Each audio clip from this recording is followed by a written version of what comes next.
There are now two people officially eyeing to replace Fani Willis as Fulton County's district attorney. 11 Alive was at the Capitol when Democrat Christian Wise Smith filed his paperwork. He ran against Willis 4 years ago, but today he said this doesn't mean that he's 100% committed to challenging her in the May Democratic primary election. Right now, we're just weighing our options, man. And this was a necessary step, to put our hat in the ring, should we decide to do that. And then, y'all will be the first to know once we make that call. Courtney Kramer is shaping up to be the Republican challenger. She actually interned in the White House counsel's office under former President Donald Trump for 3 months in 2018. After filing her paperwork, she took a shot at DA Willis.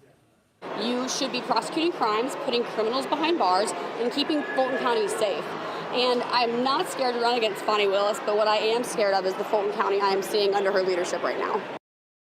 All right, guys, so we got to talk about woke Fulton County DA Fani Willis once again, because apparently she can't keep her mouth shut, okay, which is really par for the course when it comes to these liberal women, because the three altars of liberal women are the feminist altar, the racialist altar, and the narcissist altar, right? And for certain, Fani Pack has all three of those altars, and she has channeled all three of them throughout this whole process. I mean, she almost got kicked off of the RICO case because she decided to have a sexual relationship with a special prosecutor, Nathan Wade, that she hired to help her persecute her political opponent, former President Donald Trump. Okay, she decided that it would be a good idea to get her cheeks clapped, to allow Nathan to throw his hot dog down her hallway while paying him to go after Trump, and also going on these extravagant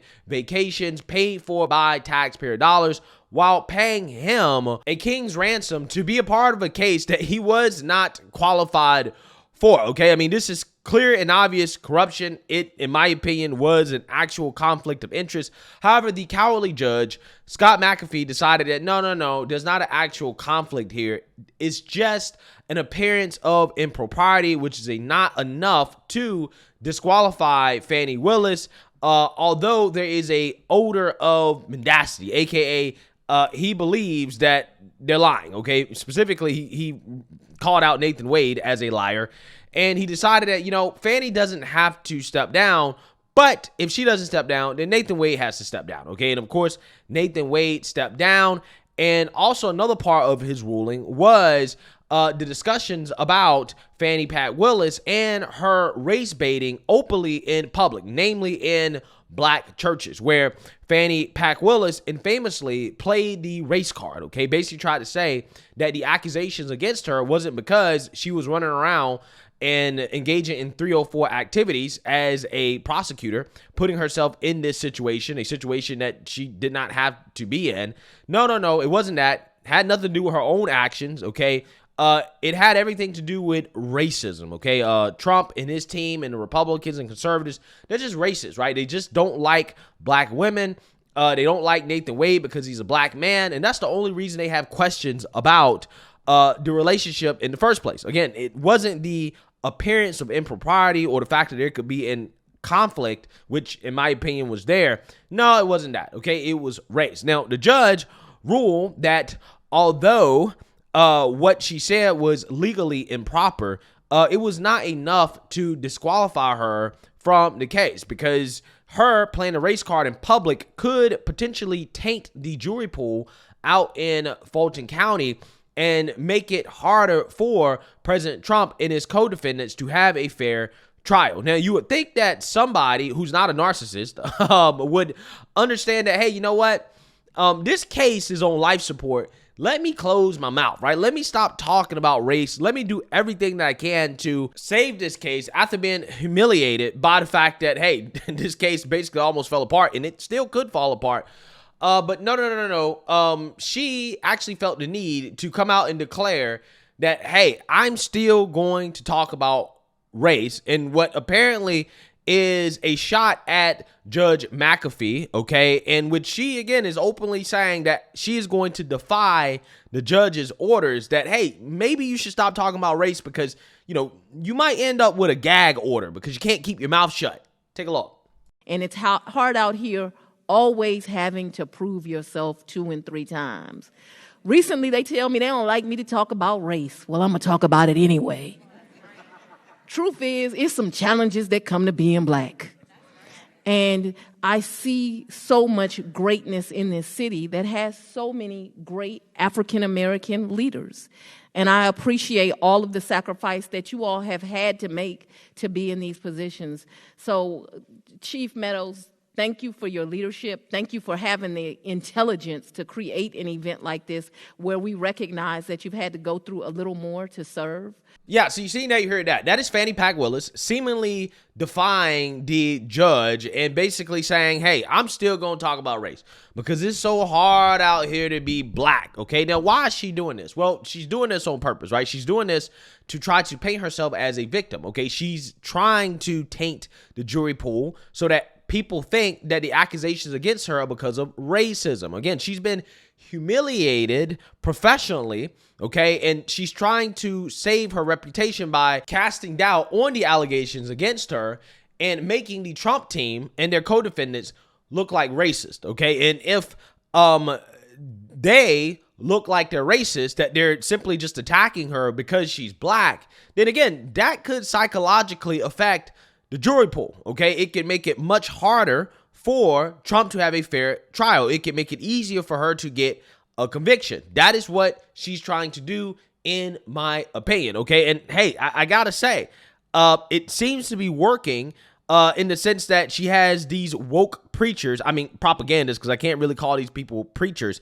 They are taken to the jury pool in a lot of these black churches in Fulton County and in surrounding areas to essentially declare the gospel of Fani, okay, which is that, hey, all the attacks against her are because she's a black woman. It's some sisters getting ready to clean up. That Fani Willis and Judge Tanya Chutkin, they some shooting up she-rolls. Them my sisters right there. You hear me? Because neither of them are going to get caught up in the privileged orange perspective of a tyrant criminal. And you can stop, you can stay, you can delay all you want. Them sisters said this stuff going to get cleaned up today. And if anybody can clean it up, you know it's gonna be some sisters. There's some stuff that needs to get clean. Just this week, we saw a group of white attorneys trying to publicly lynch District Attorney Fani Willis in all her black womanness on national TV. Well, it ain't about Fani. The lynching wasn't just about the person that was hanging from the lynching tree. The lynching was a message to let us know that there go you if you don't stay in your place. I think we have a new black history figure that will go down in the history books. Her name happens to be Fani Willis. That woman has a backbone. She said, I came running down here. At some point, you just can't let lies continue to be said about you. Amen. It's important for us to have pride in who we are. Long before there was a Fani Willis, there was a man in the Bible who said what he said and stood by what he said. And if you go to John chapter 9, we find that there was a man born blind. Now understand, before you read chapter 9, if you go back and read chapter 8, you find that the Pharisees were very angry with Jesus. They were trying to set Jesus up, just like Trump's attorneys were trying to set up Fani Willis and trying to make Jesus say something that would get him in trouble. Ooh, she killing it, ain't she? They can't do nothing. Fani Willis, they were trying to talking about she was using a man. I don't need no man to take care of me. That woman, they can't do nothing with her. I love my black women. I ain't gonna even lie. Yeah, I don't care what they say. Yeah, so that's the name of the game here, right? As you can see, what she's trying to do is to basically get black people, again, which, make up a significant portion of Fulton County, to believe that, hey, these people are racist, right? And that could possibly, again, make the jury, who could possibly be, mostly black, think that, hey, yeah, these people are racist, which could increase her chance of a conviction. That is what she's trying to do, in my opinion, with the help of the so-called black church, right? I'm not even sure I can call it a church. I think they are political organizations at this point, okay? I'm still trying to figure out how in the world are these churches not being taxed when they quite literally are pushing politics, right? I mean, they're supporting political candidates. I mean, in church. I mean, straight up. Again, I really don't get it. I really don't understand it, but it is what it is. Okay. So yeah, this is important because the judge found that Willis's reference to, quote, so many others in her speech at the church left ambiguous who she was accusing of racial motivations, coming dangerously close to compromising the case. He went on to complain about the district attorney's own continued references to the race of individuals involved in the case. Quote, more at issue, instead of attributing the criticism to a criminal accused general aversion to being convicted and facing a prison sentence, the district attorney ascribed the effort as motivated by, quote, playing the race card, McAfee wrote. She went on to frequently refer to SADA Wade as the, quote, black man, while her other unchallenged SADAs were labeled one white woman and one white man. The effect of this speech was to cast racial aspersions at an indicted defendant's decision to file this pre-motion trial, aka to say, yeah, they're racist, right? This is what the intent is, okay? Despite finding Willis's speech legally improper, McAfee ruled that the questionable statements regarding race did not deny the defendant's, quote, opportunity for a fundamentally fair trial. Quote, the court cannot find that the speech crossed the line to the point where the defendants have been denied the opportunity for a fundamentally fair trial or that it requires a district attorney's disqualification, McAfee wrote, but it is still legally improper. Providing this type of public comment creates dangerous waters for the district attorney to wade further into. Yeah, so again, you know, look. Fani Willis, again, because she's a narcissist, right? She feels the need to try to hit back at the judge who basically said, look, you know, you might get placed under a gag order if you continue to speak about race. Like, you should probably stop doing that, right? Just stop talking about race. But again, these people can't stop talking about race because they have nothing else except race. Without race, they're nothing, right? I mean, if Fani Willis wasn't a black woman, she wouldn't be in her position, right? I mean, that's just the honest to God truth. So again, that's the only thing they can talk about, and that's why she can't help herself, okay? But the good thing is that Trump officially filed for an appeal, and we are now going to wait for the judges to figure out whether or not they actually want to hear the appeal against her. Take a look. More breaking news here live at 5. Atlanta News First political reporter Doug Reardon is at the Fulton County Courthouse with a new appeal from former President Trump's team in the Georgia indictment. Doug, this appeal came just hours after you heard from Fulton County DA Fani Willis. Yeah, that's right, Alan. She made a public appearance at an event honoring the women officers of the city of South Fulton Police. But let's talk about that appeal first very quickly. Former President Donald Trump and several of his co-defendants asked the state appellate court to hear their appeal on whether or not Fani Willis should stay on this case. This is, of course, part of that long battle to get her removed from the case that has now gone on for months. And so what will happen now is the court has 45 days to decide if they want to take this case up. They can also, of course, reject the ask from these defendants on taking it up in the first place. But of course, this is all over that perceived conflict of interest and Fani Willis's relationship with her top prosecutor that spanned for over a year during the indictment. The state appeals court, again, still has to make that call. Judge Scott McAfee has noted that while this all plays out, he will continue with proceedings through that time. And as you mentioned, this came just hours after DA Willis addressed police officers in the city of South Fulton. Willis, a South Fulton resident, thanked officers for their extra efforts protecting her against the many threats that have come as a result of this indictment. Over the last 3 years now, I love this police department like no other. And I have put extra strain on this police department because you've had to take extra steps to make sure we are safe. Yeah, and the many threats and even instances of swatting and doxing have been well publicized against the DA. She does have two challengers that have recently entered the race, one of them a Democrat, so she will be on the ballot in the upcoming May 21st election. We're outside the Fulton County Courthouse. Doug Reardon, Atlanta News First. Yeah, so seeing that, you heard that. Okay, so not only is that happening, okay, they have now officially filed for an appeal when it comes to the first attempt to have Fani Willis disqualified. But there's now another motion based off different grounds to have Fani Willis removed. And this time they're doing it based off the First Amendment, basically saying that, what Trump attempted to do in Georgia was protected by the First Amendment.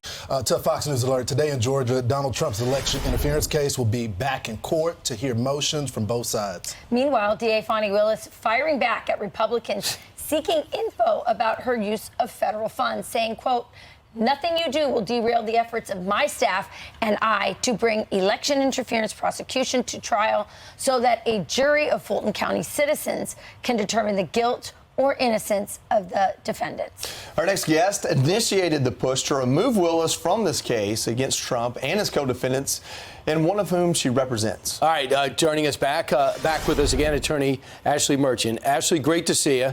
Good to see you. Does this require you be in court today? Yes, but luckily our judge has embraced Zoom, so a lot of us can appear by Zoom, which really helps things a lot. So I'm not primarily arguing, so I'll be on Zoom. Arguing for what? What are you looking to do today? Yeah, so there's two motions that are going to be heard today. The first one is a motion to dismiss based on First Amendment grounds. And that motion so Donald Trump's lawyer is arguing that, Steve Sadow, and he's going to be arguing that the First Amendment should prohibit this prosecution. And it's really a couple different First Amendment issues that we've got. We've got the freedom to associate, the freedom to petition the government, the freedom to speak. So all of this conduct that's part of this indictment is really covered by the First Amendment. And if you think about it, it makes sense that a judge should be the one that protects that right, because you shouldn't have to go in front of a jury to protect your constitutional rights. So that's the first one we're going to hear. But then the second one is called a demurrer. And in Georgia, a demurrer is really a motion to dismiss. And what we're trying to do is argue, and that's Mr. Schaefer's motion. He's primarily arguing that. And he was the Georgia GOP leader at the time and also one of the alternate electors. So when you look at the indictment, you see a lot of language that says fake electors, things like that, duly elected, fraudulent. And those are legal conclusions. And so we're trying to have those dismissed, saying that the state can't just put those legal conclusions in there. That's something that a jury has to decide. Yeah, so despite the fact that Fani is facing a lot of challenges to this case, a case that seems like it's not going to happen before the election, which is basically the whole point of the case because there's nothing legitimate about it. She just wants to try to have her political opponent convicted before the election to try to sway the outcome of the election. Despite the challenges to the case, the federal investigation into the misuse of taxpayer dollars, the potential investigation coming from Georgia Republicans, Fani Willis is still running her mouth, right? Still yapping them lips, talking about, oh, it's racist. It's only because I'm a black woman. I'm not going to start playing the race card. Well, yeah, again, because that's the only thing that she has, right? When you only have the race card and you can't really defend yourself with any real arguments, any substance, that's what you do, right? You say, well, it's because I'm black, right? And that's the crazy part because she's doing it knowing that it could possibly ruin the case. But then again, what else is she going to say, right? She couldn't even deny the fact that she was sleeping with a married man, okay? She couldn't even deny it. She had to admit, oh, yeah, that's true, right? When initially, again, she tried to say, well, the accusations are because I'm black, right? Not because it's actually happening, but because I'm black. And then it turns out she had to admit that, yeah, I was actually getting my cheeks clapped by that guy, right? That was actually true. I can't deny that, okay? So again, it's just hilarious to me how the narcissism of this woman could potentially, make it so this case gets ruined for her. And she seems to not even realize that. Like, she feels the need to continue to speak, even though it's probably best for her not to speak. And that is why I still have my hopes up that this case will get thrown out. But at the very least, it doesn't look like it's going to happen before the election. Who knows, okay? But even if it does happen, this woman is so incompetent that I'm not even sure she can get a conviction, which, again, I think is why she continues to pull the race card, is because she's trying to taint the jury pool so that Trump can't get a fair trial. But, hey, let me know what you guys think. Make sure you like, comment, and subscribe. Most importantly, share a Black conservative perspective. Peace.